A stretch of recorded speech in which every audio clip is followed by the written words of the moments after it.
We're just going to take a minute just to talk about the Quartr app.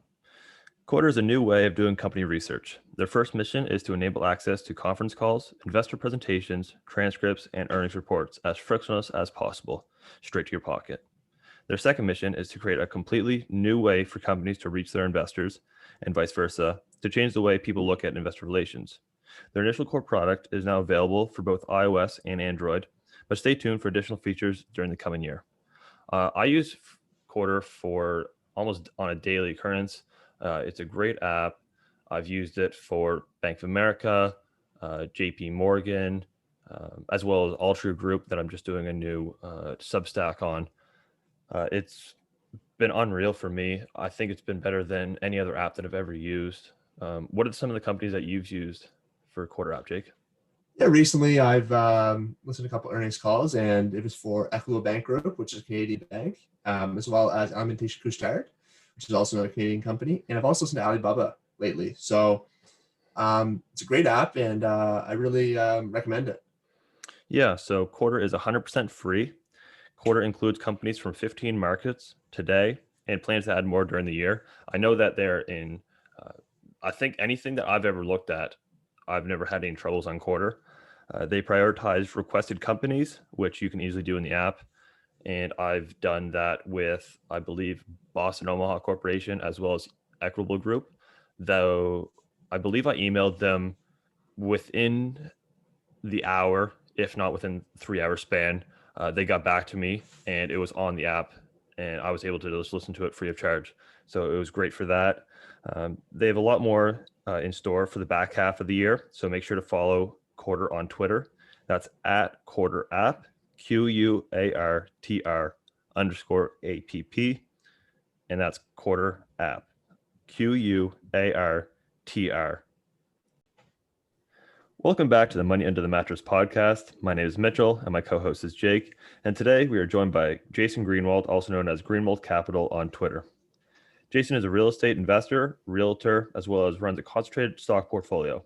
In other words, a true jack of all trades. Jason has bought 500 plus properties over the past 13 years and currently owns over 10 properties. He started investing in real estate during the peak of the 2008 financial crisis. And I got a chance to talk to Jason before, so I'm really excited to finally have him on this podcast and discuss his fascinating story as well as how he came to be. So thank you for joining us today, Jason. Well, I appreciate you guys having me on. You've had a very esteemed group of guests, so I'm extremely honored to be on, guys. Thank you for joining us. Yeah, we've been in talks for like the last probably 2 weeks now.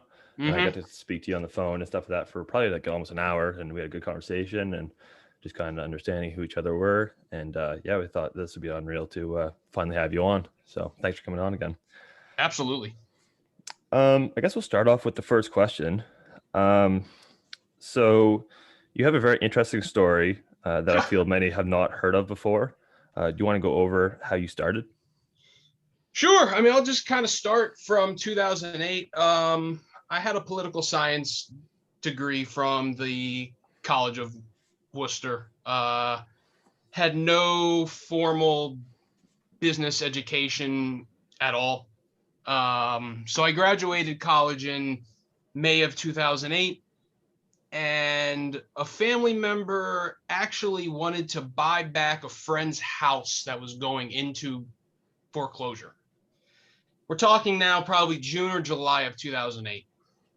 So we go to an auction and we realize there's pretty much 3 bidders for 100 properties. And at the time I had about $5,000. So I take that $5,000 at the end of 2008. I buy a 2-bedroom, 2-bath condo, which at the time you could actually purchase for $5,000. And I instantly wholesale that for $39,000, and I didn't have to touch it. So I basically take all that $39,000, taxes, etc. I take as much as I can, and at that point, you could buy single family properties for 40 that are now worth 400. So I take about 30 of that 39 and I find one other or two other partners, and I take 15,000 for two properties, and I have a 50% ownership. So now I have two properties with a 15% ownership, 15K in one, 15K in two. And in about 5 months, I find a purchaser that will buy it for 120. Both of them. So 240. So half of that 240 is mine. So I basically went from 5,000 to about 120 in about a year, maybe a year and change. I just happened to be lucky, and I happened to find the correct people to purchase them. From 2008 to 2012, that period for me was basically reinvesting pretty much every cent I had and getting into as many of these type deals as I could. Because in the long run, I was trying to dream up something in my head to where if I had plenty of cash, I could just have rentals for me.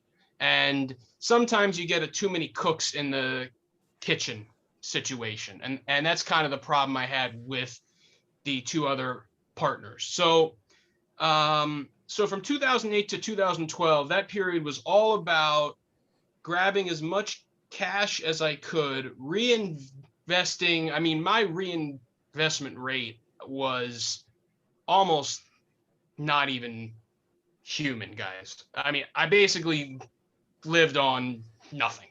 Like Mr. Noodles? That's what Right, exactly. Okay. I mean, I was living at home, they weren't charging rent or anything. My reinvestment rate was incredibly high. I don't even know what percentage, because it's not even like all that important, but it was incredibly high. And I could find these 10-cent dollars, and I kind of hustled my way to find the buyers for these houses. So that's kind of what took place from 2008 to 2012. Okay. You said that, I mean, you claimed that it was all luck, but was there any strategy involved in it? There must have had to have been some type of strategy to go from 5,000 to 120,000 within a year's time. Like, how many properties or how many auctions were you going to at the time? Oh man. Like, what were your work days like almost? I mean, there was no life. It was the equivalent to like a guy who gets hired at Goldman or a guy who gets hired, right? Like, it was long days. I was probably driving 40 to 45,000 miles a year. I was probably seeing, if I had to put a number, at least 100 houses a week, maybe 140 houses a week, and going to maybe 8 or 10 auctions, but each auction, guys, could have 40 houses in them. So basically my life was seeing houses and driving around. Long days, no weekends, no holidays. Was there a plan? I mean, when you kind of are just doing, I mean, I hate to say there was no plan. I mean, the plan was to get enough cash to where I could have a large enough cash generating mechanism to be on my own. Independence was my plan. So I hate to say there was no plan, but the plan was to be as independently, to be as independent as young as I could. Okay. Yeah, I Makes mean, sense. I remember we were talking last week, and you said that that's what your whole, um, I guess like final of like some people will be like, yeah, I want to get a jet. Some people want to go get Yeah. a Lamborghini, but you just wanted independence, which is the exact same with a lot of people that we've talked to before, as well as the super investors such as Munger as well as Buffett. Right. That's what they wanted, was just And the thing about independence. like cool, like, yeah, I mean, Lamborghinis are cool, guys, but like, here's like truly the thing. Once someone sees you in one, after about 2 or 3 seconds, they have to say, like, okay, it's not mine anymore. So, you know, unless you really enjoy driving them, and they're freaking cool as shit. I mean, they're cool freaking cars, but that was not my push. My push was to be as independent as early as I could.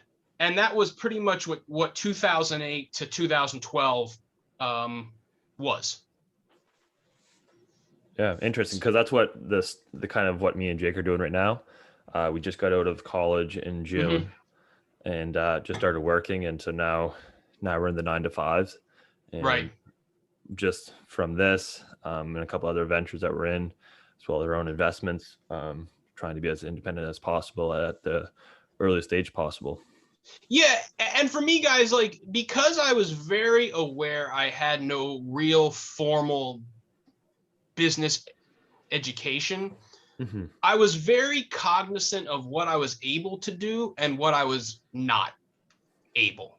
Like, my hurdles are pretty much 1 to 2 foot hurdles. I'm not trying to like 10x in 3 years. Like, that's not something I'm really capable of actually doing.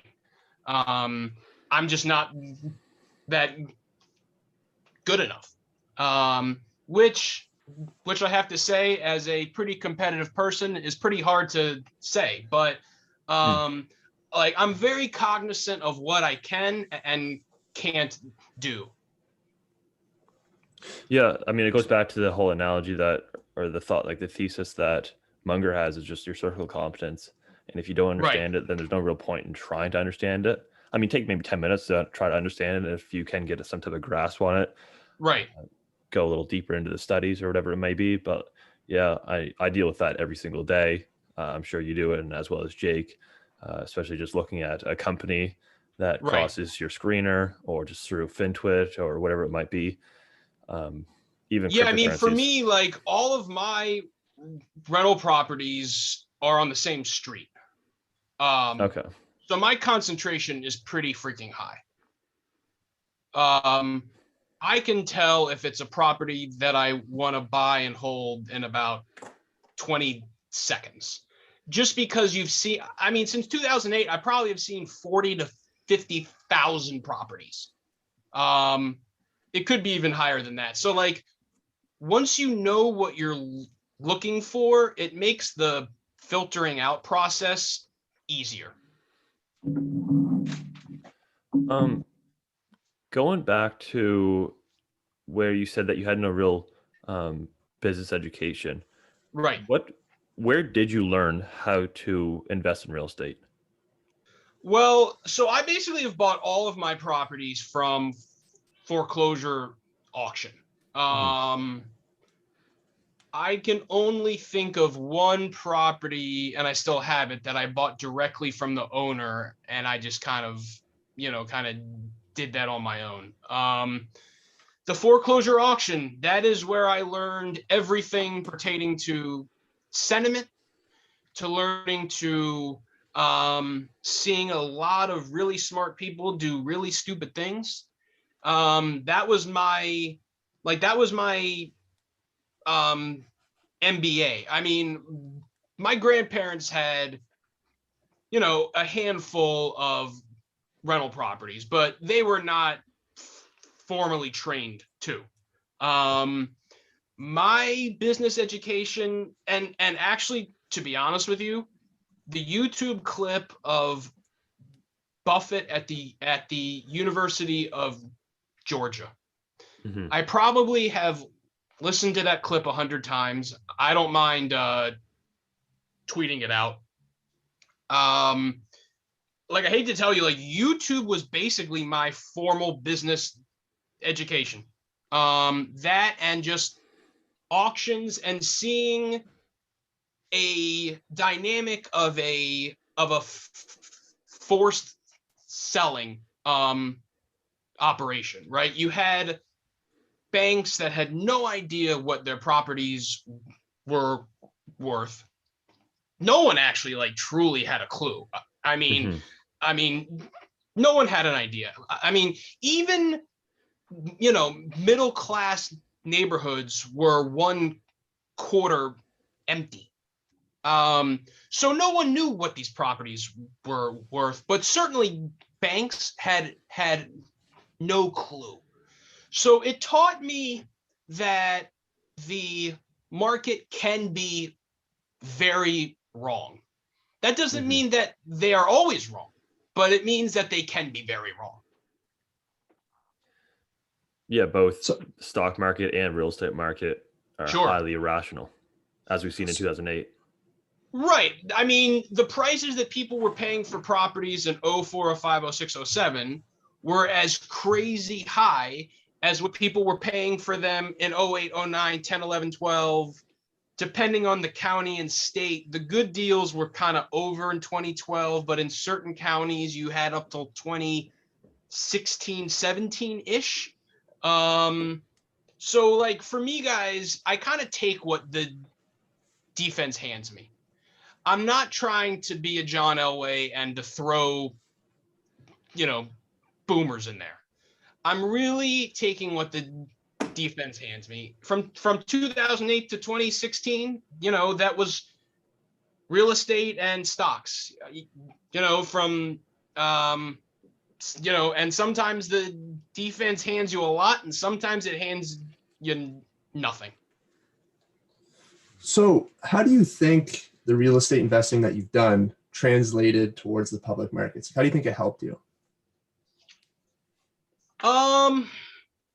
That's actually a really good question. So in real estate, I mean, in all aspects of purchase of, so I see my job as capital allocation. I don't really see myself as like a real estate guy or really a stock guy. I just see it as a capital allocation thing. The one thing that being in real estate for so long has helped me is because you don't get asked. So in Google, Facebook, Microsoft, blah, blah, and blah, you can routinely have earnings that grow 20%, 25%. In real estate, that really doesn't happen. Unless you're in an 08, 09 situation. I mean, to be completely honest, my rent growths are pretty low. So I think because of that dynamic, you don't have the earnings to bail you out. And in real estate, it's all on the buy. I mean, you can buy the crappiest piece of crap you've ever seen, but if you purchase it cheaply enough, you'll do okay. Now, the whole process could be a total headache, but what real estate really prepped me for is to be really, really price conscious. And, you know, one thing also that I should say is sometimes at auctions, you can buy 2 or 3 properties in one day. And sometimes at auctions, you may not buy a property for a half a year. So it teaches you to sit on your hands. And that's something that I think because of the liquidity of the market, where you can just head on your E-Trade and, you know, do Berkshire 100 shares buy. In real estate, you really can't do that. I mean, so I think the things it's taught me is it's the purchase price is just incredibly important, and the ability to sit on your hands. I think one more thing that I should also mention is, and I think Buffett has this quote, so I'm not trying to like take this quote, but I don't do very many things, but when I see something big and right, I just have to do it. And to do it and to do that on a small scale is sometimes just as large of a mistake to not do it at all. I mean, huge opportunities have to be seized. And I think that my experience from 2008 to 2012 proves that. Would you say that being successful at the auction comes down to like waiting for that one, that comes across a plate, you can really hit a home run where it just makes a lot of sense?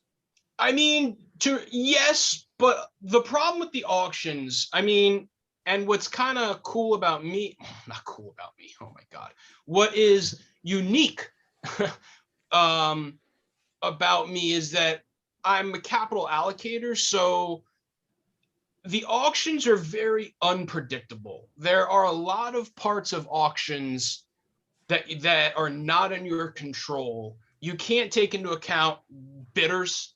You can't take into account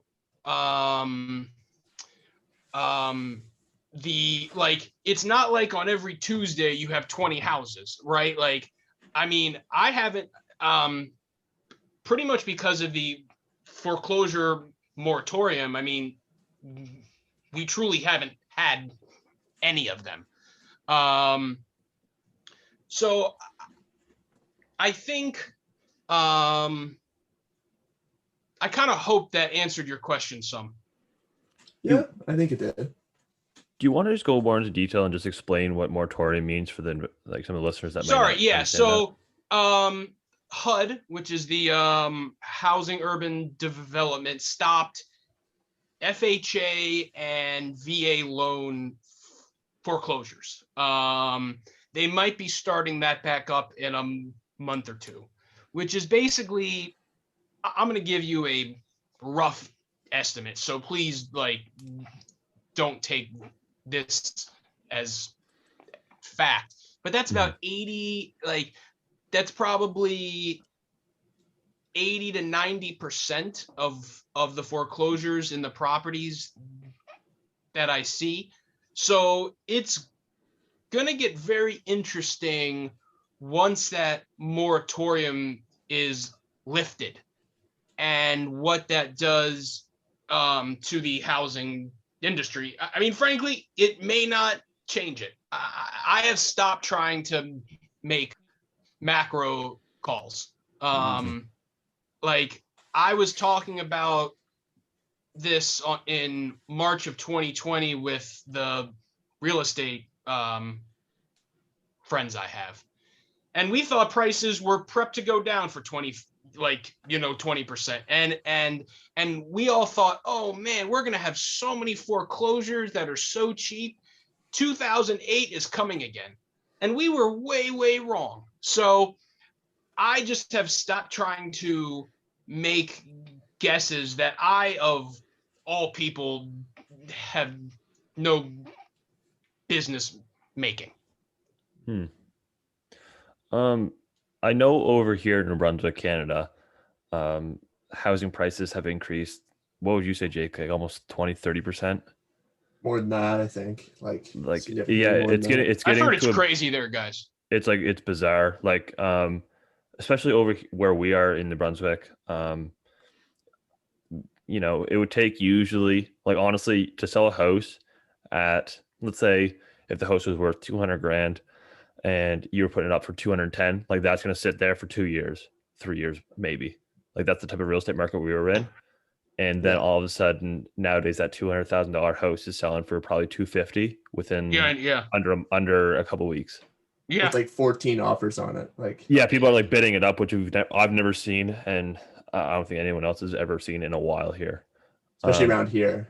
Especially around here. It's crazy everywhere, guys. I mean, like, I had a friend from college that called me about an hour ago. He lives in South Bend, Indiana.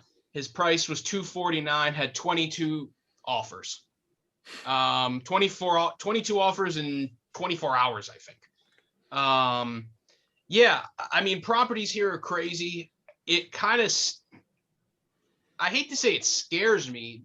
It scares me on the lower end because there's just going to be a point where people can't afford housing. I mean, selfishly, for a person like me, I right, like the natural thinking is, well, do I sell the properties that I have now? Which is always a tough thing because then you obviously have to reallocate that. And right, so chances are if you're selling high, it means you're purchasing high. So for me, it's been a really tough thing to think about. So far, I'm just kind of not doing anything. Yeah. I mean, it's always tough just to time a market in any market. It's in general. impossible. Yeah. Especially the housing too. I mean, it's impossible. Yeah, it's impossible. Yeah, you can go through all analysis that you want. But at the end of the day, I think it really comes down to I mean, unless you're like Michael Burry, but like, I think it really comes down to a lot of luck to time the market. And being prepared though. Yeah. What was that again, Jake? And being prepared when like your chance comes along. Yeah, I mean, that's kind of the thing I was saying before. Like, huge opportunities have to be seized. I mean, there was a time in 2012, 2013 when I was building my own personal rental portfolio that I bought 4 houses in 2 weeks, which was about, God, what was that at the time? That was about 50 to 60% of everything I had, I used in 2 weeks. So, you know, sometimes you don't have the luxury to kind of like purchase one, right, to purchase 2 per year, 2 per year, 2 per year. I mean, things in my world are just not that perfect. Yeah, that's understandable. Yeah. Going back to your stock portfolio. Yes. Would you have like around 15 holdings? Would I be correct on that? Yeah, I kind of put them in kind of groups. So I have like a group of military contractors that would be like Lockheed Martin, General Dynamics, Huntington Ingalls. Okay. Those are all properties I bought in 2020. Disney would be a very large holding. Berkshire Hathaway would be on there. Facebook would be on there. I think my largest single holding would be Berkshire, but the tobacco basket I have would be the largest group holding, I would say. And I have it written down here, tobacco as 18%. Am I still correct on that? Yeah, I mean, it changed. Yes. Okay. Yes. Yeah. And for that, you can probably thank Stock Poppy. I will say Altria and Berkshire Hathaway were the first two stocks that I ever purchased, going back to probably 2000. I don't even remember, 2003, 4. Okay. I just kind of thought that cigarettes are pretty damn addictive and they're cheap to make. But yeah, I have him to thank me for that. Yeah, he's me and him have been texting back and forth over the past week, and I think I've gotten the tobacco bug, honestly. I started looking a little bit into it. Oh and, man, once you go there, Mitch, you're not heading back, brother. I think the tobacco bug's just as addictive as as the nicotine within the cigarettes, I believe. But I think truthfully, I think it's a very cheap way to purchase brand loyalty. Mhm. I mean, my whole thesis with tobacco when I was purchasing it like heavily in March is, what other product do people really have that brand? Like, if you smoke a Camel, you're not smoking a Marlboro, right? Like, you Mhm. smoke Camels, and to buy that kind of brand loyalty at, I don't even want to quote like a times earnings. I don't know what it is. 12 times earnings, 14 times Yeah. earnings. To me was just a cheap way to play it. And again, like, I am taking my rental earnings and I'm using that as a float per se to purchase more houses if they become reasonable, or more stocks, just kind of depending on what the defense hands me. Interesting. Yeah. Would you say you have a higher turnover rate in your portfolio, or not really? Like, you hold for quite a while. It's very low, man. For me to sell, I have see, the problem I have with selling is that you have to be right 3 times, Hmm. because you have to be right when you purchased it, you have to be right when you sell it, and then you have to be right when you purchase what you plan to replace it with. True. And I think being right 3 times is a lot harder than being right 1 time. Yeah.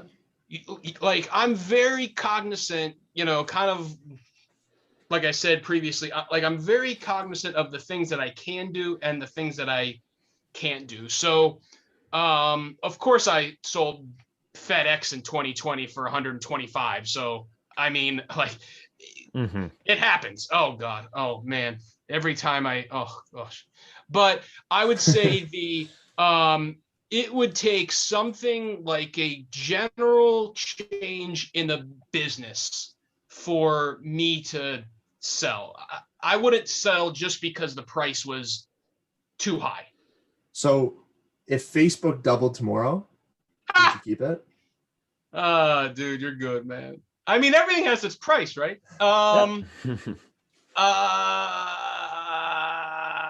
That's a good question, man. To be completely frank with you, I think that Mark Zuckerberg would rather die than see his company head to zero. Yeah. And that seems like a crazy thesis, but I'm being 100% honest with you. No, I fully agree with that. Like, that's my thesis. He would rather die on the side of the street than see his company head to zero. It's not happening. I mean, he'll do whatever it freaking takes. So if it doubles, that means it's trading at what, like 45, 50 times earnings? Yeah. I mean, you'll probably have a flat 3 or 5 years, but like, I don't know man. what else is in his mind either. He's got like, He just the released the ability payment thing. They just He- he released has Yeah, a- I mean, yeah. he's a shark, man. And like, I've used WhatsApp with my Indian friends for years. Prior to having friends over there, I never really had a use for it. Mhm. I will tell you, it is huge over there. Unless Yeah. you see it for yourself, it is a way how people talk to each other. I mean, like, it is so huge. It's a full culture. How they almost. plan to profit from it is like a whole other topic. But unless you've seen it, like, it is a way how people talk there. Yeah. It's incredible. No, for sure. So I guess I didn't really answer your question, Jake. I copped out of it. That's okay. I wasn't going to answer it either if you asked me. It was a in good return. question, though. I have to say, everything has its price, right? But then the problem is, I mean, if one security is high, it generally means everything else is high. And then that means that, you know, so to kind of tiptoe like that is not, it's just a skill that I don't have. Understandable. Yeah. Do you have a favorite holding in your portfolio? I would say there are companies like Disney, that I'm very value agnostic to, pretty much just because of the brand. I think that mouse is worth a ton of money. Mm-hmm. It's probably worth way more than any of us think it is. I mean, people go down to hot and humid Florida, spend $100 on a crappy lunch, spend thousands of dollars on hotels and rides, and they increase prices, and that's a rite of passage. Mm-hmm. And the trust that Disney has with their a kid is a parent's most prized asset. And when a parent is willing to plop your kid in front of a Disney, you know, show or movie, that's tough to beat. And I don't really know what that's actually worth, quote unquote, but I think it's worth a ton of money. There's some type of value there. Yeah. I mean, people just don't plop their kids in front of YouTube. I mean, I guess they could if they kind of like, right, like took out certain. Then you need like multiple videos if it's gonna be a long time, right? Right. I mean, that brand loyalty, that trust, is really tough to beat. I mean, that was my largest purchase in March of 2020. That's when you bought it? Okay. Yeah. Did you buy a lot in March 2020? I bought it in 2 blocks. Yeah, I bought, I'm always a little too early to the crash party. Just because I get so like giddy for it, right? Mm-hmm. So, yeah, I bought it in two groups. It's probably a 7% weighting, and what's hilarious at the time is I felt like kind of right after I bought group number 2, I was like, what the hell did I just do? I bought a lot. I mean, what are you doing? But you know, thank heaven I didn't sell it. Yeah, no, it's I think Disney's one of the more incredible companies out there. Have you ever spoke to Francisco Oliveira? So he's Disney? the man. Yeah. He's the monger of media. I mean, he knows everything about it. I have not spoken to him directly. I have DM'd him. He knows everything about it. He would be the guy that could talk about it. In fact, you all had him on. Yeah, he knows everything. Yeah, I think we're gonna have him on as well as Alex within the next couple of months if we can get them on. Alex had a big show the other day, so. Dude, Alex is I text and chat with him pretty regularly. In fact, I'm gonna be on his pod in a couple weeks, actually. Oh, really? Okay, sweet. Yeah, I'm kind of breaking news there. Hush, Awesome. though. Yeah, Francisco kind of helped me with that. Alex is awesome. We think very similarly in terms of, I think, how we view businesses. Yeah. Yeah. I can understand that. but now talking to both of you guys. Yeah. What's the deal with you and Alex with this bet? I see it all over Twitter. I'm sorry? PGA, is it? With the PGA, was it? Do you guys have a bet going on? Oh, I mean, he and I like having a good time, man. We'll bet on he's a golfer, I guess. I played in college golf, like high school golf, tournament golf, college golf. I don't know to the extent of his golfing skill, but he definitely knows enough to have a knowledge about it. I am definitely one up on him from the PGA, but my bet with him with the British is not going all that well.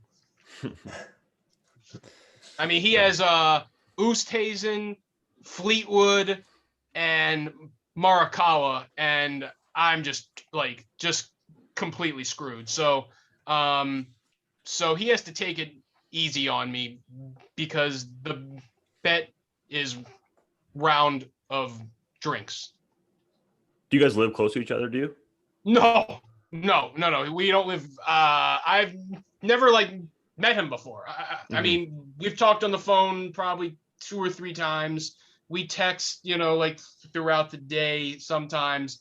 No, it's all in fun, man. Mm-hmm. It's all in good fun. No, exactly.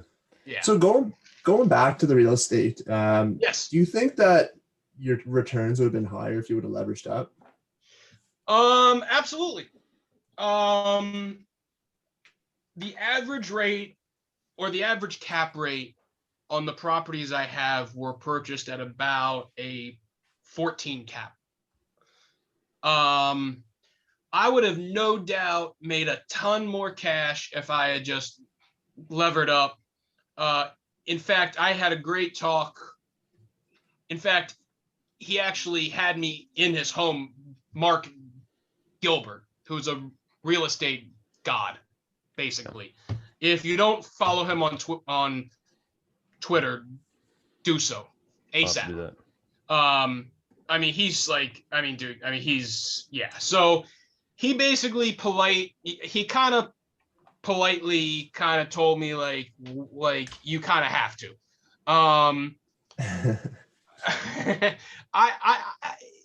It is something that I'm thinking about. In fact, I tweeted out something to the effect of this maybe a week ago that the world is more shades of gray than black and white. So it's definitely something I'm thinking about.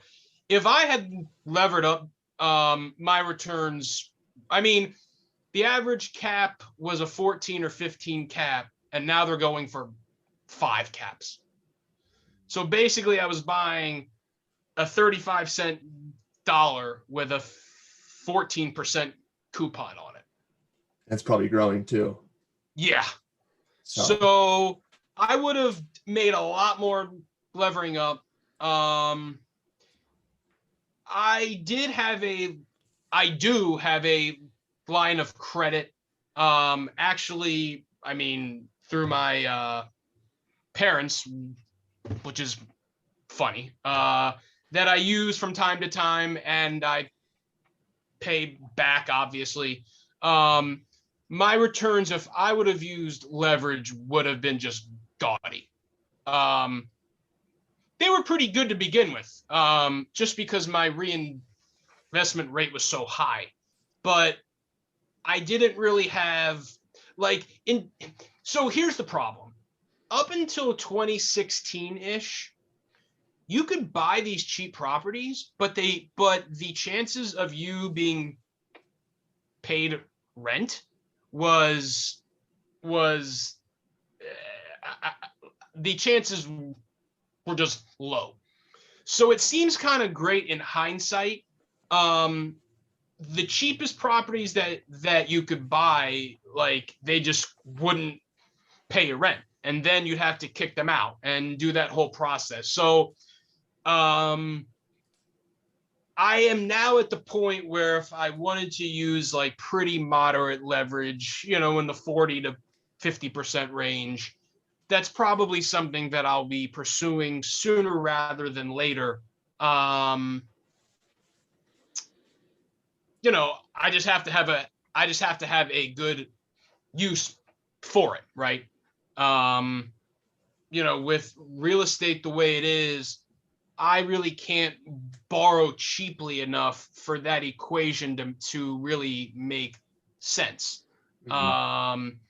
If you could buy a stock that's yielding 10, 11%, and you can borrow at 4 or 4.5, then, you know, that's a situation that's doable. But the problem in 2012 and 2013 is you just like, to make the debt payments would have been challenging because the regularity of which rent was coming in was rough, man. So pretty much from 2013 on, I have 100% of the properties I have are through a Baltimore relocating housing program. So they pretty much take people from Baltimore City and they take them to the suburbs, and the payment is paid from the government. So the rents come in. That's a different situation than 2012. So because I know that rent is constantly being paid, then my choice of my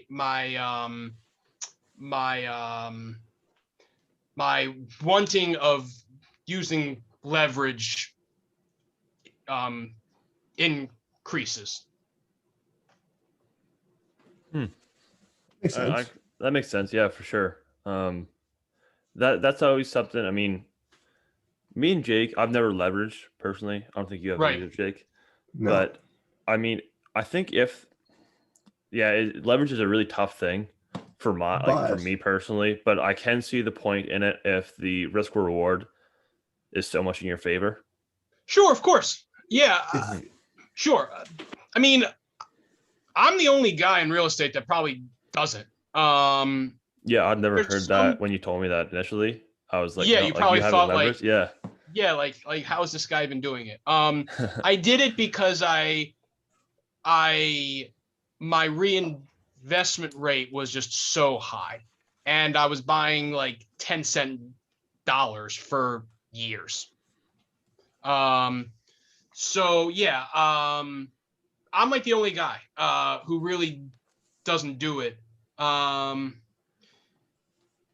be honest with you, it is something I'm looking at, but to put that in real estate right now, in my view, in the areas in which I'm comfortable, it really wouldn't make a lot of sense. It would really make more sense to take the equity out of the properties and put that in, you know, fill in the blank, you know, Berkshire, or, you know, blah, blah, blah, blah, blah.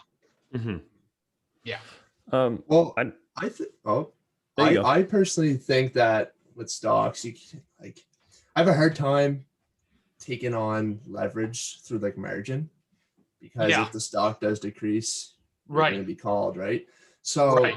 if I was able to take out leverage where I wouldn't necessarily be affected by that, and I could get a cheap enough price, then maybe I'd consider it, but not with margin. Right. And the great thing for me, Jake, is like, I'm not obliged to any other investor except me. So I can do like kind of whatever the hell I choose. Mhm. I have chosen the path of less stress, for basically a lot of reasons. I mean, I like playing the game, basically. Like, I mean, for me, it really wasn't a sprint. It was more about process. So to get to the promised land slightly quicker, and have some more agina in my life, for me personally, was just not the equation that I was looking for. Now that my cash flow from these properties is somewhat like clockwork, it makes the debt service coverage easier. Interesting. Yeah. I know you said that you don't take, I guess, macro bets. Like you're not really having any ideas on the macro economy or anything like that. But do you see, like, where do you see the real estate market going in the next 5, say, 10 years? Yeah. I mean, in Canada, like, I mean, from everything I hear, it's just crazy. Canada might be a whole other deal because of the way migration works. I really have to tell you, I have no freaking clue. I know what property, I mean, I know this. I know that the amount of price appreciation we've seen in the last half year, I mean, normally in the areas I deal with, in the last year, they've gone up 20 to 30%. That's probably, I think, the same thing that you all had said as well. Mm-hmm. For prices to go up that much more than people's incomes have gone up. I mean, I totally understand that there is a housing supply issue. Like I totally like I totally hear that. But on the other hand, like there's got to be a point where like the low end can't afford. I mean, in the county right next to me, that's a predominantly minority county of like 1 million people ish. To buy a single family for less than 400 is pretty tough. These were properties I could buy for 20 in 2008. And I know we're not in 2008. So I'm not trying to cop out of your answer. I have no freaking clue. That's kind of what I expected, which is a good answer. Yeah, I mean, similar. I could try to like BS you guys, but that's not like why I'm here. I have no freaking idea. I go by the cap rates. That's how I kind of go by. I do know that if interest rates go up, it's definitely gonna put a hamper on purchasing power. What that does to affect it, that I don't know. I'm not even close enough to even being fit enough to having an answer. Well, I mean, it goes back to the thing that we keep on hammering home is the circle of competence, and it's totally fine with not knowing. It's better to know the things that you don't know, or it's better to not know the things that you know. Or what, I forget exactly do you know what the analogy is, Jake? That Margaret says. Sorry, say all that again. You kind of confused me there. I think it's like it's more important to know what you don't know than to know what you do know. I think that's what you're trying to say. Something like that. Yes, that's exactly what it is. And I think that kind of goes back to like I'm very sensitive to the fact of what I can do and what I can't do. Like I'm not trying to 10x the stock in 2 or 3 years. Like that's just not something I'm capable of doing. So yeah, I think it's just circle of competence, and that circle for some people is huge, and for some people it's extremely small. And I think as long as you stay in that, circle, then you'll be a-okay. Yeah, I think another way to put it is like go deep, not wide. Type of thing. So like you just go deep into the industry that you're interested in. And right. Like for me, like up until COVID, I was probably 90% to 95% all in real estate, all on the same street. And I think that's what your circle of competence is, right? Like, I know what I'm looking for. I know what I'm not looking for. And that filtering process right now is pretty quick. Okay. To kind of change topics to a certain degree a little bit. Yes. There is a lot of noise in the real estate community, especially like the influencer real estate community. Such as like the gurus like Grant Cardone. Oh. And all those people, right? Yeah. So my thoughts are to some of the people that, may get influenced by them, because I know me and Jake got influenced by them really early on. Literally, yeah, Grant Cardone was a big influence on us initially. That's kind of like. How much do you guys know pertaining to him? Like, I don't know a lot about him. I've only seen like clips on Facebook and things like that. I've listened to a couple of his podcasts, and I've read a book of him like 2.5 years ago. I read 2 of his books. I read one on like the 10X mindset, and then another one on actual real estate investing. Right. And what he was like he was showing us some of his deals that he has in his fund or whatever he wants to call it. Right. And he'd like tell you like how it works. And some of the like returns just weren't making any sense at all. Like, so how is he +% returns a year, like easy. And he was like showing how high you said? Like 30% a year returns on some of the properties. Jesus. I mean, I've heard some things on Twitter about him that aren't the most reputable. I don't know anything pertaining to the guy. I'm very skeptical in general of people telling people what to do. I mean, to promise 10x, like, I guess it's a great mindset to have. I try to block all that out. I really am very cognizant of who I follow on Twitter. In real estate, that's pretty much Moses Kagan, Mark Gilbert. I'm having brain farts on a couple other ones right now. I would be very, very, very careful of who you give your hard-earned capital to. Yep. I mean, to be honest, like up until I started, who helped me on Spotify? I think Sleepo Capital, Alex Morris, Francisco helped me a little on Spotify. But until that happened, I made all of my capital allocation choices were just me. I would be very careful who you give your cash to. I also think that bull markets can make certain people look perhaps better than they actually are. Like, I'm like here to tell you, like, there's no way in heaven I will match what I did from 2008 till 2018. Like, it's just not humanly possible unless we have a crash again. Or we have an insane bubble where everything just goes up crazy, right?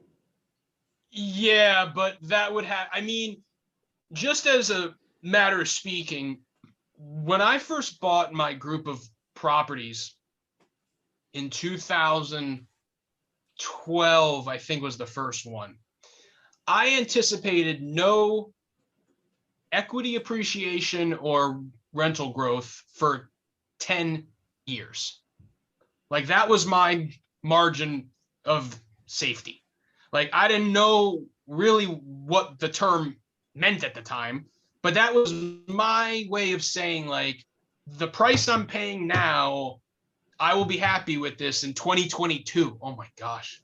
God, that's crazy to like. So in some ways, I was actually way too conservative, but I really didn't have any other structural, like, I didn't know what a cap rate was. the thing that helped me was I saw that the apartments across the street were renting for $1,600. And these other properties are townhouses with garages. And if you purchase them at the price that I was purchasing them for, the mortgage would have been about $500. So I'm telling myself, like, $500 here, $1,600 here, something has to be wrong here. Mhm. So I guess to kind of circle back, like, I'm very careful of who I talk to on Twitter in terms of real estate. Like, I have not ever owned a REIT. Oh, interesting. I have not. Yeah, I mean, the only REIT I own is the properties I have. I don't like. I figure if I can't beat them with all the fees and all the things that they charge, then I probably should quit. So I don't own a REIT. I haven't ever had a REIT. I'm very careful of the real estate people that I follow. Yeah, I that makes sense because I know a lot. Like, okay, so I'm 20 years old, and so Man, you're 20, Mitch. yeah, 21. Dude, I got hair on my tuchus that's friggin' older than you are. My gosh.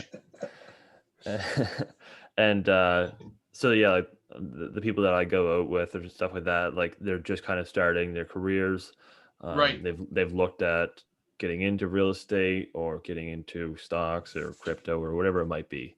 Right. They're looking for some extra money, and Yeah. so they're getting wrapped up with the Grant Cardones or the Ty Lopez's, the gurus Yeah, with man. the courses. Yeah.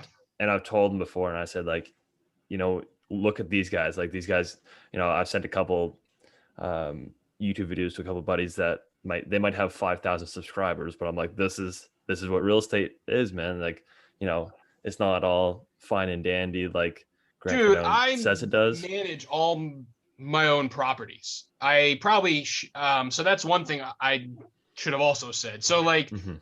this is not a hands-off business. I mean, you would get shocked. I wish I could tweet out the text that I get at 8 p.m. at night from some tenant of something stupid the next door neighbor did, blah, blah, blah, blah, blah, blah, blah, blah, blah.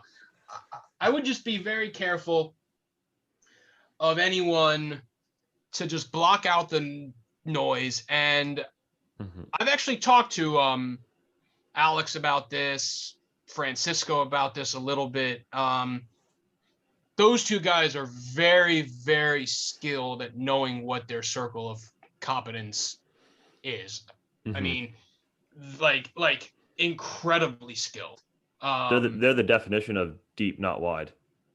They got Dude, when I think of deep, not wide, that's Francisco Oliveira all over it. Oh man, I mean, it is. I mean, they're so well in touch to what they do understand and what they don't understand.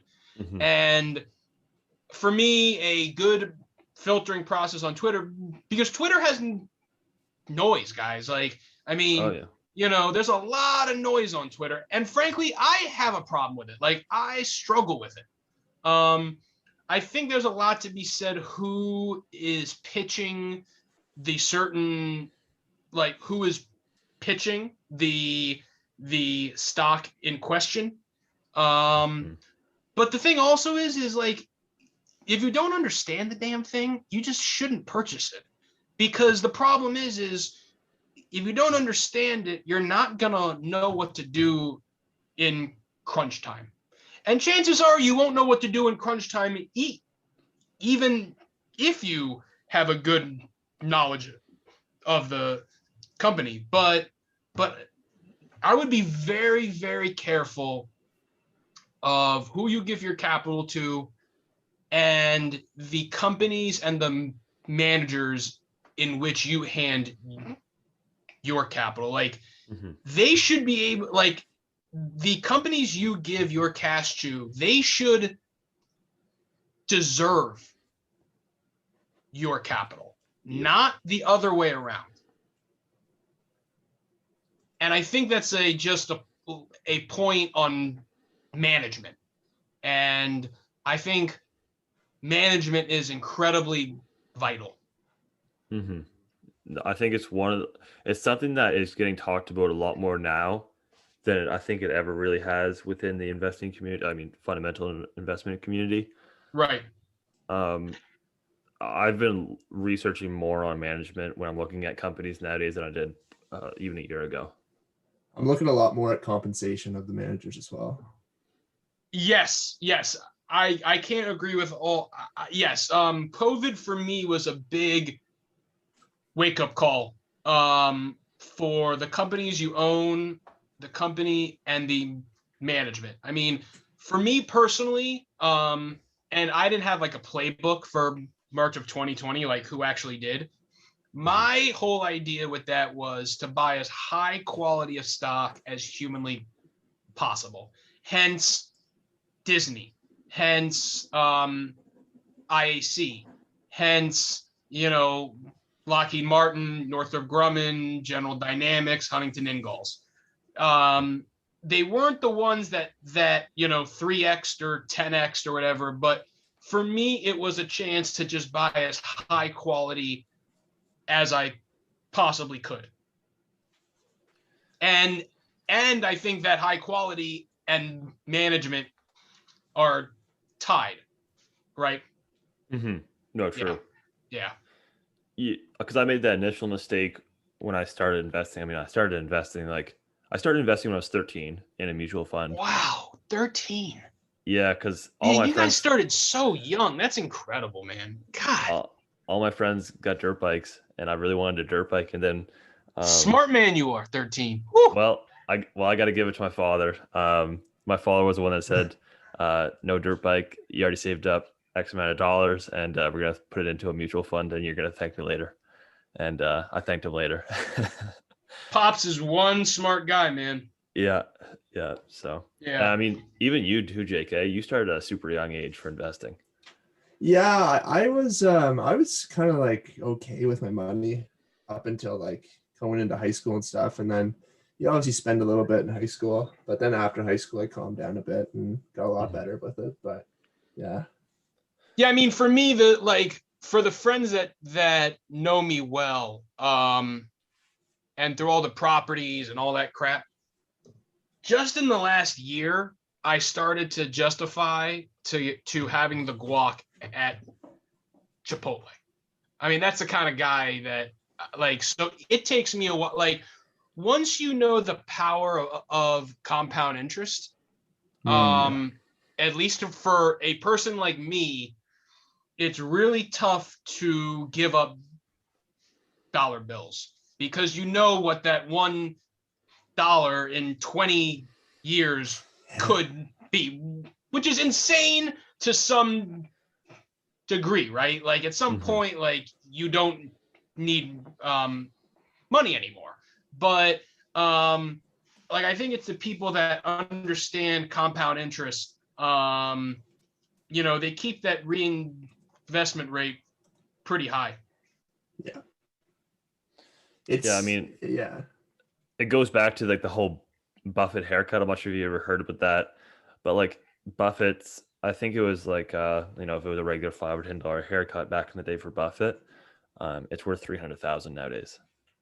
Oh my gosh. So like it really hits home, because then you're like sitting there at Chipotle or even Starbucks or McDonald's or anywheres, right?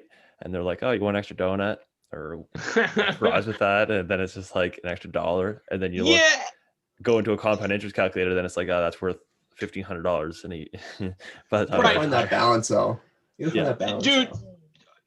Jake's 100% right. Balance. I mean, to reinvest 100% or 80 or 90%, I mean, that's not normal. No. But I knew what my goal was, and I wanted to just achieve it.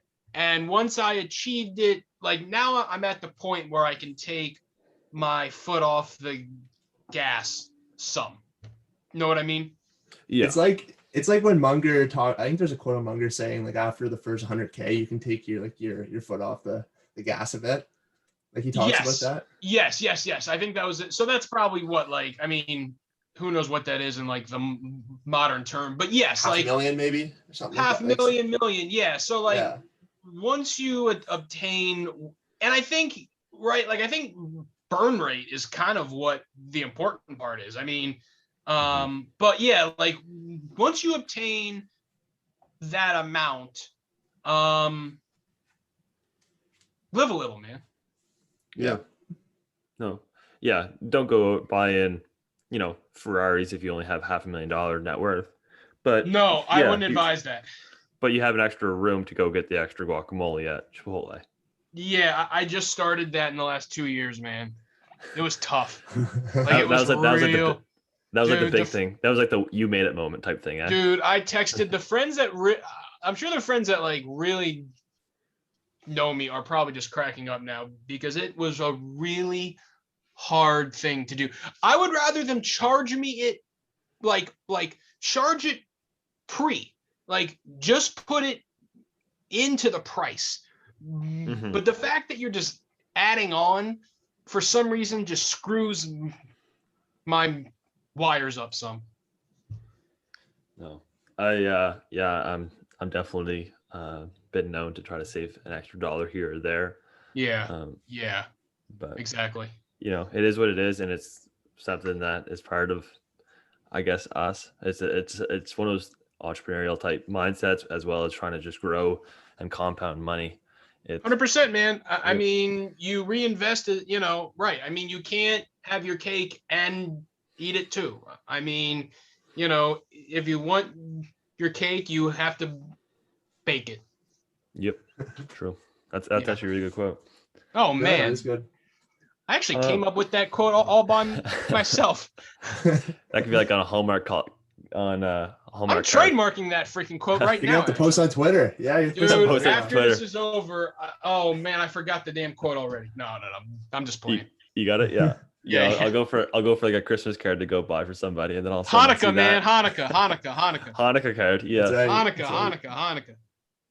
Yeah. Oh man, but no. I guess the last question we want to ask you is, yes, for an early real estate investor, entrepreneur, somebody that's just getting out of high school or in high school right now that says, you know what, I want to make it and I'm not sure where to start. Right. I'm not sure if you're able to answer that question or not, but what would you say to that person? I'll try. Okay. Yeah, I mean, I'm assuming in this question, this person doesn't have a family member to just hand him money. So I would start in a couple of ways. I mean, my start was unusual because I just kind of jumped in the pool and learned how to swim, and there weren't sharks in the pool. There's a lot more sharks in the deep end right now. To be honest with you, if you want to get your feet wet and you have no network at all, and I can't believe that I'm actually going to even say this because I don't even own the stock, but it's just something that kind of came up to me. I would do two things. Redfin is good for certain things. I see actually some problems with it too. But the one good thing Redfin is good for is for real estate agents who are green, who pretty much just got their license yesterday. I mean, truly, there's no real reason for a seasoned real estate agent to actually join there, but like that's a whole chat for a whole other time. Because if you work in an office like a Redfin, you're being thrown clients and you kind of get the experience to how the process of buying and selling a house works. If you want to get into the investment part of things, I mean, it's pretty freaking tough, dude. if I had that magic formula, I would have written a freaking book already. The only thing I could say to do is to try to hook up with some investor and try to work out some arrangement with them where you buy properties on their behalf, but the problem is you have to undercut the other wholesalers. So if the wholesalers are charging a $10,000 juice, you have to charge them $3. That's actually how I got one client, actually. But that was in 2012. Like, the world was different back then. Mhm. To start flipping with no money the way things are, I just wouldn't even jump in that pool, brother. I see it as a total waste of time. So if it were me and I didn't have a rich uncle or a rich cousin or something, I would probably try to join a Redfin type of group, because they just hand you clients and you really get to know the process of purchasing a house, home inspections, the appraisal, the lender. I mean, they will work your tuchus off, but you at least have a general idea of how the process works. That is information and knowledge that you won't get by just having your license. In terms of the investment side, like I said, it would be tough, man. I mean, maybe you can DM Moses Kagan and see if you can shadow him for like a week or 2 or 3 for free. But it's pretty tough out there, man. Like, it's tough even for a guy like me to allocate the capital that I have. So for someone that's just coming into it, I wish I had like a great poetic answer. To be honest with you, that's how I would start. Okay. Yeah, because I have a friend that I'm thinking of right now that is trying to start within real estate investing. He's pretty set on real estate investing. Yeah. I've tried to get him into stocks, and he's got the mindset he's not interested in stocks. He's Yeah. just only interested in real estate. Yeah. I would stress, just kind of like I've stressed before, like, take what the defense hands you. I mean, the defense in my mind is not handing you that right now. Mm-hmm. Maybe if you're a guy like a Mark Gilbert or a Moses, where you have a network of people, kind of handing you deals, that's a whole different situation. To jump into that investment now, and I really don't have a better answer. Well, that was a great answer, honestly. Yeah. Because that's what I was kind of expecting a little bit. I mean, I'm no expert or anything on real estate at all, but I have a brief understanding of the market a little bit, and Right. I've seen that it's pretty pricey right now.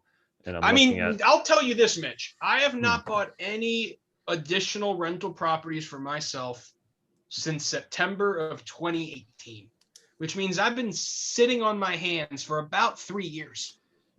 I mean, I've been purchasing stocks, right? So it's not like that I've been completely on my hands, but just because you have a plan doesn't mean the other part of the equation just fits in there. Things, especially in my world, just don't work that smoothly. No, that's very understandable. Yeah. No, that's all. That was awesome. Yeah. I think a lot of people that are starting out or interested in it could use that information quite well, and kind of assess their situation now and say, you know what, let me look more into stocks. Let me look more into the type of investments that you're in, such as being knowledgeable on both real estate market as well as the stock market. So then when one market is hot, then you can switch to the other. Right. I mean, see yourself as a capital allocator, not as Mhm. like a real estate guy and a stock guy. And one also quote that I would tell everybody is, the house has no feelings for what you. The house doesn't give a crap if you paid 20,000 or 400,000. Yep.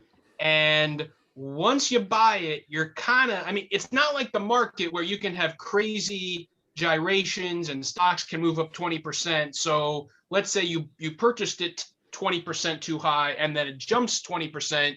You can look a lot smarter than you truly are. You are stuck with the price that you buy it. So I would just say that the property has no feelings at all. Yep. And that's like same with stock market. I've heard that 1,000 times is, Mr. Market doesn't care if you bought if you bought Facebook at 300 or if you bought it at $1 million or whatever it might have been. They could care less. Yep. Yeah. Well, man, it's been great having you on. Yes, I appreciate you all having me. Where can the listeners come and find you? Yes, I am at Greenwald 86 on Twitter, Greenwald Capital. If you want to shoot me a DM, go ahead. Again, that's at Greenwald 86 on Twitter, Greenwald Capital. Awesome. It's been great having you on, man. We'd like to have you on again. You've been a great guest. Please do. Please And, do. 100%. You have me on. I'll say yes quickly. Awesome. Yeah, we'll keep in touch. Absolutely. I'm sure. So, yeah, awesome. Thank you very much. Thanks, for coming guys. Thanks for coming Appreciate on, it a Jason. lot.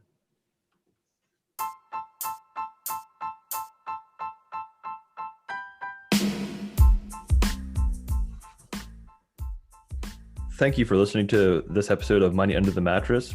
If you have any questions about this episode, you can email us at moneyunderthemattress.podcast@gmail.com. Everything discussed in this podcast is our opinion and should not be used as investment advice. This podcast is for your entertainment and education purposes only, and we hope that you enjoyed it.